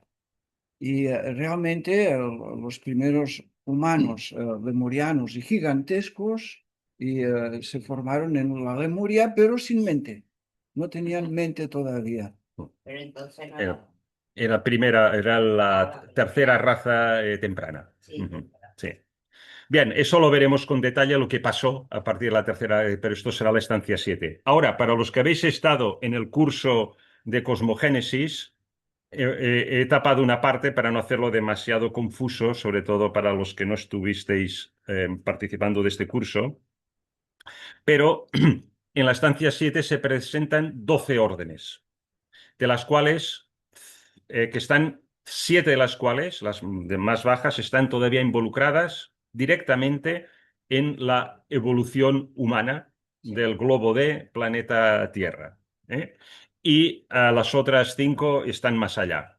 Entonces, fijaros que ya lo hemos estado diciendo, la séptima está involucrada en la creación del cuerpo físico, los espíritus de la tierra, y que ya lo hemos presentado. La sexta, todas estas son con forma, de la cuarta hasta la séptima. La sexta, también lo he dicho, es son los Barjisats, son los Pitris lunares que tienen por misión. Su trabajo es formar estos moldes astrales para que los señores de la séptima puedan revestirlos de cuerpo físico, de carne y hueso. Luego, sí, sí, los pitris lunares, en esta etapa que estás hablando ahora, es lo que nos dan en la sombra, ¿no? El cuerpo etérico, bueno, el cuerpo astral, ¿no? Bueno, sombra es una manera de llamar al modelo astral. Sí. Que después la mente, No, no, la mente no. Ellos no. en la No. tercera, Sí, sí, espera, escucha un momento, que ahora presento la cuarta y la quinta y creo que contestará lo que tú dices, porque, claro, están la cuarta, de hecho, somos nosotros aunque somos un trabajo en equipo, como veis, pero propiamente somos la cuarta, nuestra parte espiritual, nuestra unidad. Y están esperando, son las mónadas que han evolucionado en 3 rondas anteriores y en ciclos de otros planetas, y protagonizan las terceras caídas de los ángeles. Las 3 caídas protagonizan, que es lo que veremos el próximo día. Y está la quinta, que tiene esta misión, que son los señores de la llama, los Pitris Agnishvata, que tienen esta misión de crear el Kama Rupa, las mentes de las cuales la parte emocional es su vehículo y la mente es su conductor. ¿eh? Idealmente. A veces es la parte emocional que conduce a la parte mental, ¿no? Y ese es nuestro drama humano, ¿no? Pero esto es la misión de esta quinta orden, ¿no? Y las 3 que son sin formas, bueno, lo que hacen es los 3 principios de Atma, Buddhi y Manas es lo que aportan, pero están trabajando en un nivel más elevado. Entonces, estas, la séptima, la sexta, la quinta y la cuarta que vimos en su día, los que estuvisteis en el curso de Cosmogénesis, se corresponden pues a estos espíritus de la naturaleza, a los pitris lunares, a los señores de la llama o pitris Agnishvata y las mónadas que han evolucionado en rondas anteriores o que vienen de otras cadenas planetarias. Y lo dejamos aquí. Os agradezco la atención y dejo de compartir. Muchas gracias, Daniel. Y no sé si alguien quiere decir alguna cosilla más. Bueno, no sé, los que han estado muy calladitos en internet que digan alguna cosa, si quieren. ¿Queréis decir alguna cosa de internet? Brevemente. Manuel Fernández. Dime, espera, estoy intentando dejar de Daniel, buenas compartir. tardes. Hola, Ahora se hola. oye, se oye. Ahora, A sí. ver, he ido apuntando cosas, eh, no para contrarrestártelas, pero sí porque a lo mejor te ayudan a darte una explicación crítica filológica. A Bien, ver. vamos a empezar por Génesis 1. Ujú, ¿m? Génesis 1:27 crea hombre y mujer a la vez, al mismo tiempo. De ahí se saca el andrógeno. sí. Bien, si lees el siguiente versículo, el 1:28, te desmonta totalmente lo de la androginia, porque les dice: creced, multiplicaos y sojuzgad la tierra. Eso es Ujú, muy importante. Hay que leerlo. El Génesis se tiene que ver en un contexto judío porque lo escribieron judíos. claro. No podemos extrapolarlo a cómo lo leería un hindú. Cuidado. Eh, bien, vamos con Génesis 2. Génesis 2:7 crea Ujú, al hombre y lo crea, pero partiendo del final de Génesis 1. Es decir, para que veamos la diferencia en Génesis 1 y 2. En Génesis 1 son 7 días de creación, bueno, 6 días de creación, y en cambio en Génesis 2 el enfoque de la creación del hombre es a partir del sexto día. ajá. Eh, en el Génesis 1, Dios, digamos, es un creador, es un juez, y en cambio en Génesis 2 es un Dios cercano que habla con el hombre y le ordena y lo pregunta. El hombre se hace diferente en este sentido. En el primero se hace como hombre rey, como un arquetipo para sojuzgar la tierra, los animales, todo está a vuestro servicio. En el 2 nos tienen que crear animales para que podamos nosotros nombrarlos. Es decir, Ujú, para que empleemos nuestra, eh, nuestra cualidad de razonar y de gobernar. Tenemos ujú, que ganárnoslo. En Génesis 1 no hay pecado, por ejemplo. En Génesis 2 sí, porque al hombre se le planta para que labre la tierra, para que esté en un huerto, y sin embargo tiene la prueba del pecado. O sea, son bastante diferentes, ¿no? El sí, sí. hombre, como digo, en Génesis 1 es un hombre rey, Génesis 2 es un siervo. Pero ¿a qué obedece todo el estudio crítico literario? Hay que hacerlo porque es que son dos formas de ver el judaísmo diferentes, porque la primera, el Génesis 1, son las primeras escrituras, las primigenias. Son de origen de lo que se llama el Génesis sacerdotal, que son justo después del Éxodo, por Ajá. decirlo así, aparecen, con los primeros reyes. Pero es que Génesis 2 es la parte que se llama yavista, Son dos corrientes diferentes interpretativas. La yavista aparece con el regreso de Babilonia y en Babilonia. Ujú, Entonces tienen igual 500, 600 años de diferencia probablemente. Luego, alguna cosa más. El concepto Lucifer aparece a partir de Isaías 14:12. ujú. Isaías 14:12, cuando habla del diablo o de Lucifer, del caído, si lees bien, si se lee bien el pasaje, se está Ujú. refiriendo al rey de Babilonia Sí, cuando muere. Está hablando del rey de Babilonia. Entonces le sí, dice, oh, estrella eso lo he caída y dicho, tal. En eso lo he Jesús dicho. luego, en Ujú, Lucas también hablan de ello. Pero ujú. era en ese concepto. A partir de ahí es cuando se emplea el término Lucifer como un ángel caído, malvado en la tierra, pero va asociado, igual que en el Apocalipsis, lo asocian a Nerón, con el número 666, el Nerón Caesar. Bien, bueno, y ya un poco para ir completando, y perdona, he ido apuntando lo que Sí, sí, por decías, supuesto, tú merece la eres el pena ver. experto en la Biblia. En Pistis Sofía, por ejemplo, no aparece para nada el tema de la creación de los eones y tal. Habla exclusivamente de lo que eran los gobernadores, que eran los arcontes, archontes, que eran una derivación del mismo nombre, dicho de Ujú. distinta forma o con diferente lengua, según si hablaba un semita o un griego. Y en realidad eran personas que querían atrapar el alma y quedarse con esa luz. Dice, pero esto lo vemos ya desde la gnosis, claro, no desde la regularidad, digamos, de Génesis. Ujú. Y ahí cae Sofía y la atrapa. Y el Salvador, que era un eón anterior a ella, por eso se dice que el Cristo era el preexistente, cuando se declara preexistente, porque lo declaran los gnósticos también, como que existía como uno de los eones del pleroma, me refiero, no de los eones que también eran los arcontes, también eran eones. Es el que la salva, el que la mete dentro. Pero claro, en el libro Epistisofía lo que te está diciendo es que el caos ya estaba y ella cae al caos, Mm. pero en el que se refiere precisamente de cómo crea Sofía es en el libro apócrifo de Juan. En el libro apócrifo de Juan es donde Sofía quiere conocer al padre antes de tiempo y entonces el padre la expulsa. El padre se compone ya, el padre, digamos, el uno, que es lo como se llama en los gnósticos, ya digamos es la primera dualidad, porque tiene la dualidad de la sabiduría con la enoía, el pensamiento, que es Mm. con lo que crea, y crea los eones. Entonces, al echarla fuera del pleroma, de sus lágrimas, dice el libro, de sus lágrimas, de su arrepentimiento, se crea la materia, se crea el caos Ujú. desordenado. Y entonces luego, como se conmiseran de ella, manda al Salvador que la meta dentro, pero no es que fuera una pareja el Salvador de ella, porque precisamente los leones tenían para acabar el pleroma, ponerse por parejas, pero esta transgresión de Sofía rompe esa cadena.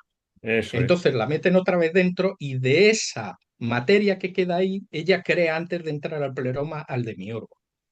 Y el demiurgo es el que empieza copiando lo que ve arriba en el pleroma, Claro, crea toda la existencia de abajo, es decir, el claro. mundo material. Y ahí es donde se puede entrar a comparar Génesis 1 de Génesis 2, esa diferencia de cómo se crea en un lado y en otro, pero basándose en la misma historia, o sea, en la misma copia, ¿no? que hace. Y entonces crea al hombre, pero lo crea inanimado prácticamente, o sea, como un reptil, una especie. Y Eso es. ahí su madre, Sofía, es la que se conmisera del hombre y engaña a su propio hijo y le dice que le sople en la nariz y es cuando el hombre se pone en pie y aparece Génesis 2 ahí en hombre y mujer normales y corrientes y él se vuelve malvado porque al dar el soplo divino al hombre, él lo pierde. Ajá. Y esa es la razón de lo que hablan los gnósticos, ¿no? Lo que pasa es que eh, hay que diferenciar esos dos libros, son muy importantes, pero no hablan de lo mismo. Uno Epistisofía, es más cristiano y el otro es más antediluviano, es anterior a toda la Ya. creación. Bueno, yo tomé Bueno, nada más, Piscis. gracias. Sí, no, a ti, a ti. Muchas gracias. Oye, muy, muy erudito, muy académico, como siempre. No, yo simplemente estoy centrado en la doctrina secreta y hago incursiones, ¿no? En estos otros mitos para, para apoyar puntos de la doctrina secreta. Y en concreto, en cuanto a la gnosis, tomé como referencia el Pistis Sofía porque me parecía que es una corriente central, ¿no? De las varias corrientes gnósticas que hay, ¿no? Y desde luego no pretendía ni estoy capacitado para hacer un análisis así tan académico. Gracias por compartirlo.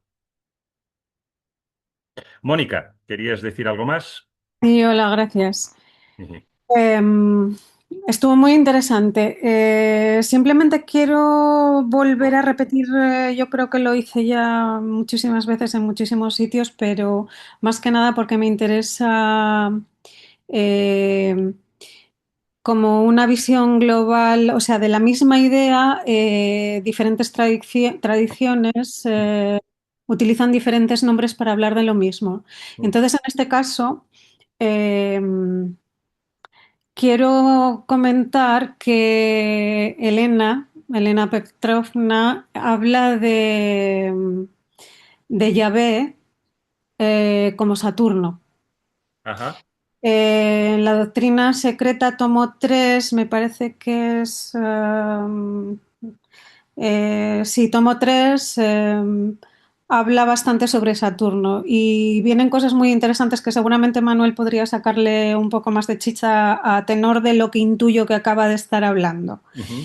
Eh, Coincide con el tibetano. El tibetano también habla como de los padres de la tierra, habla del Sol, de la Luna y de Saturno. O sea, Saturno sería como el abuelo, de alguna manera, ¿no? Ujú. Y Saturno coincide con Yahvé o con la vina en el árbol de la Cábala.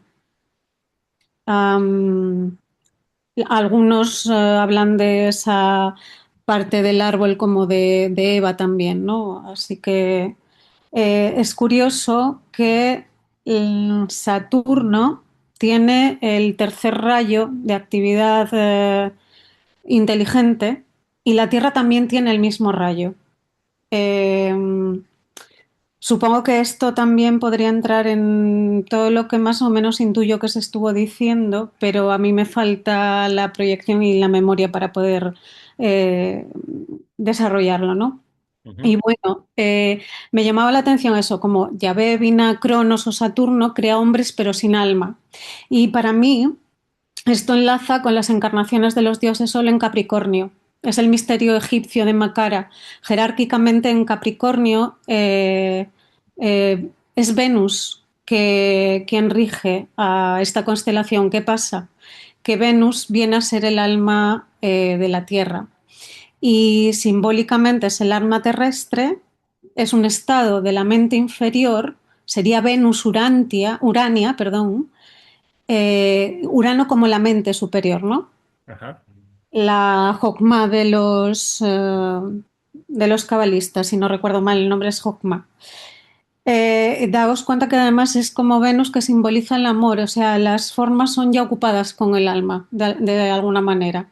Y es la estrella de la mañana o la estrella vespertina, es Lucifer, es el portador de luz, Ujú. eh, que para mí enlaza un poco con esa parte de... Que es Venus, ¿no, Mónica? Sí. Venus, ¿no? ¿Te refieres a Venus? Y el enlace, el eje Capricornio-Cáncer son las dos puertas del zodíaco, tanto para la, digamos, la encarnación, o sea, para la caída en la forma, como para el retorno al espíritu.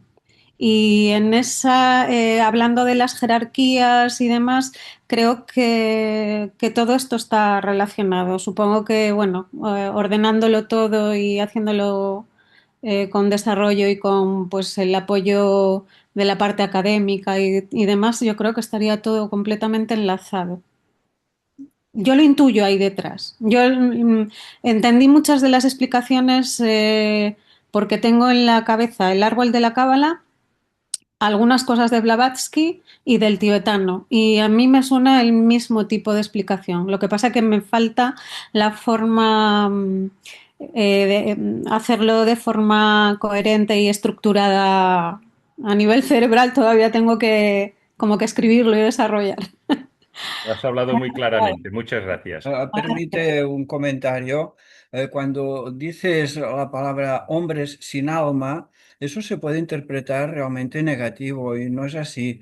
Cuando hablamos de las primeras razas humanas creadas o desarrolladas por el demiurgo, deberíamos de decir hombres espirituales que no han desarrollado el alma. Realmente las dos primeras razas, las primeras razas humanas eran eso, eran hombres espirituales que todavía no habían desenvuelto esa relación, esos sentidos con el mundo que los rodeaba. Pero tenían todo el potencial lo tenían, pero eran intuitivos, espirituales, pero les faltaba algo, y eso es, necesitaban un impulso realmente. Pero cuando decimos hombres sin alma, eso es otra cosa, es completamente distinto. Gracias. Creo que Manuel quería añadir algo y lo dejamos aquí. Manuel, Sí, sí, mira, no, de lo que comentaba Mónica. Vamos a sí. ver. Es que depende todo de la tradición que cojamos. Yo por eso digo que cuando nos metamos con temas hebreos, exclusivamente la Biblia, Génesis, hay que mirarlo desde el punto de vista de cómo escriben los hebreos y qué quieren decir los hebreos. Porque si lo extrapolamos, es decir, asociarlo a Saturno, a Yahvé, pues no es posible por una razón. Si nos referimos a Yahvé, porque Yahvé es el que crea los planetas, el universo, al hombre, el espíritu humano y todo. Por lo tanto, es anterior, es preexistente, según las escrituras. Viene también en Isaías 40, por ejemplo, en Isaías 40, en el Salmo 147, viene este tipo de cosas, ¿no? Entonces, luego, lo del alma, a ver, cuando crea al hombre, el demiurgo, que es como, en realidad ya ve el demiurgo, pero es como lo denominan desde el punto de vista griego, es decir, desde el punto de vista del platonismo, que era lo que imperaba, ese dualismo. Pero lo dije antes, cuando crea al hombre, que lo crea de esa misma materia y viéndose él mismo como es su imagen o intuyendo su imagen, porque él no tendría un espejo probablemente para poderse ver la imagen, pero intuyendo la imagen, porque intuía la de arriba, crea al hombre, pero lo crea con espíritu, porque el hombre está animado. Lo que no tiene es un espíritu intelectual, es decir, no tiene un alma neshamá, no tiene un alma intelectual. El alma intelectual se la da cuando su madre Sofía lo engaña, porque ve al hombre y le da pena, se apena por él. Eso viene en el apócrifo de Juan y le dice a su hijo, al demiurgo, a Yahvé, le dice, cógelo y sóplalo en su nariz. Al soplarlo en su nariz es cuando lo da el espíritu, cuando le da el alma Nesama. Pero claro, ¿qué es lo que dicen las escrituras oficialistas? Le da el alma y el hombre se levanta como hombre y ese es el de Génesis 2, como el que está hecho de barro Ujú. y de carne, a partir de ese momento.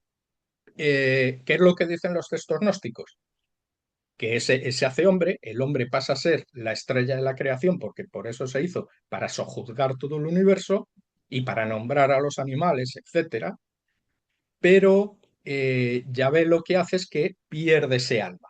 Y al perder el alma, Yahvé entonces es cuando necesita, y de ahí viene todo el mito de todos los dioses que necesitan sacrificios, porque los sacrificios es de lo que ellos cogen espíritu que les da el hombre según esta tradición, de quemar animales, de holocaustos, los dioses, y empezando por Yahvé, que pierde, tiene que mantenerse de eso. Por eso querían siempre que hubiera holocaustos de animales en el templo y tal, y luego en el resto de las religiones también ocurre.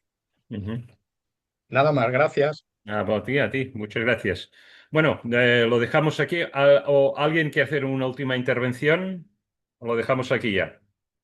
Ya, solo decir que posiblemente en la doctrina secreta en el tomo 3 Blavatsky me parece que puede aclarar ciertas cosas sobre lo que acaba de decir, lo que intuyo que acaba de decir Manuel.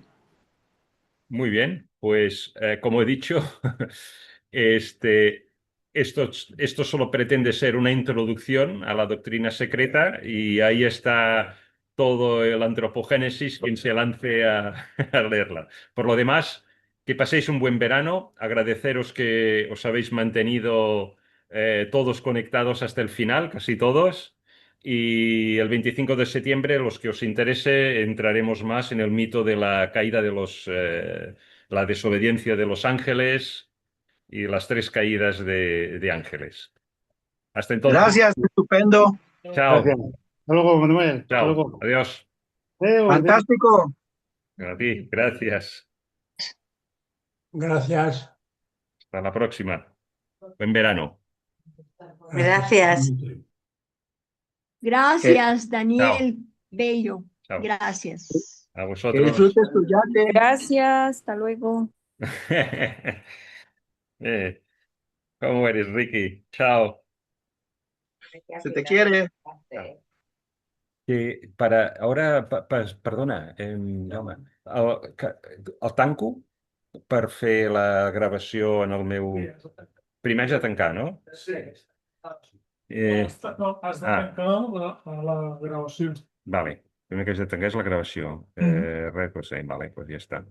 Post recording, stop recording, post stop recording.